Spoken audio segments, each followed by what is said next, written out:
তো নমস্কার বন্ধুরা, চলে এসেছি আরও একটা সুন্দর রেসিপি নিয়ে। আজ বানাবো পুঁই শাকের এই যে বিটুলি দিয়ে আলু আর শিম বেগুন দিয়ে একটা সুন্দর তরকারি। নিরামিষ, নিরামিষ নয়, পেঁয়াজ দেবো, সরি। তো নিরামিষ বলা যায় না, তবে চিংড়ি মাছ কিছু দেবো না, তবে অসাধারণ টেস্ট। একবার বানিয়ে দেখতে পারেন। এই শীতের সময় এই পুঁই শাকের বিটুলিটা পাওয়া যায়।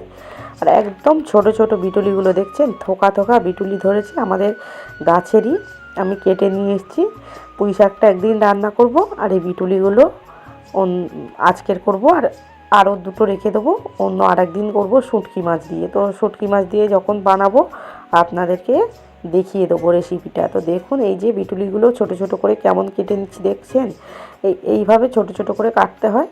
তো একটা একটা থোকাগুলো দেখছেন। আর এই যে বিটুলিগুলো যখন বড় হয়ে যায়, বেশ সবুজ, একদম মানে গাঢ় সবুজ কালারটা হয়ে যায়, তখন কি হয়, দানা দানা লাগে, খেতে কিন্তু খুব একটা ভালো লাগে না। মানে শক্ত শক্ত, যারা বিচি খেতে ভালোবাসে, যেমন এই উচ্ছের শক্ত দানা খেতে ভালোবাসেন, তাদের হয়তো ভালো লাগবে, কিন্তু আমার খুব একটা এই মানে বিটুলিটা তখন ভালো লাগে না। এখন এই যে ছোট ছোট ফুল সাদা সাদা ধরেছে, এইটা যতটা সুন্দর খেতে, ওটা অতটা ভালো লাগে না। তো দেখছেন কেমন থোকা থোকা ধরেছে।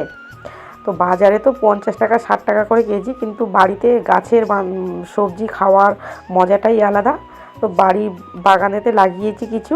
তো দেখুন এই যে এমন করে কেটে নিয়েছি। কেউ তো খাবে না, মা বাবা আমি তিনজন খাবো, আর তো কেউ খাবে না, বাচ্চারা তো খাবে না এই বিটুলি চচ্চড়ি।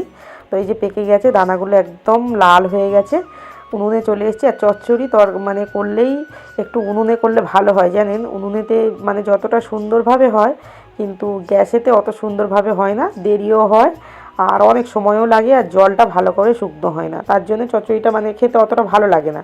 তো তার জন্য উনুনে চলে এসেছি। শুকনো লঙ্কা, 5 ফোড়ন, তেজপাতা আর পেঁয়াজ দিয়েছি একটু বেশি করে।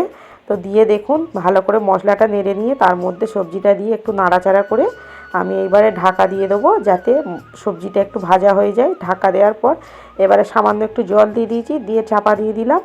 দেওয়ার পর এই যে দেখুন একটু নাড়াচাড়া করে নিলাম। নিয়ে দেখছেন চচ্চড়িটা একদম শুকনো হয়ে গেছে, জলটা যে জলটা দিয়েছি শুকনো হয়ে গেছে, আর চচ্চড়িটা পারফেক্টভাবে রান্না হয়ে গেছে। দেখছেন তো কালারটা কেমন এসছে, তো দেখে বোঝা যাচ্ছে ভালোভাবে হয়ে গেছে। একটু চিনিও দিয়েছি স্বাদ অনুযায়ী। তো চচ্চড়িতে সবসময় একটু চিনি দেবেন, দিলে টেস্টটা খুব ভালো আসে। তো দেখুন সবজিটা আমি তুলে নিলাম, নিয়ে এই যে রান্না আমার হয়ে গেল। তো কেমন লাগলো ভিডিওটা কমেন্টে জানাবেন। কত সুন্দর কালার এসছে দেখুন, ভালো লাগলে কমেন্ট করে জানাবেন।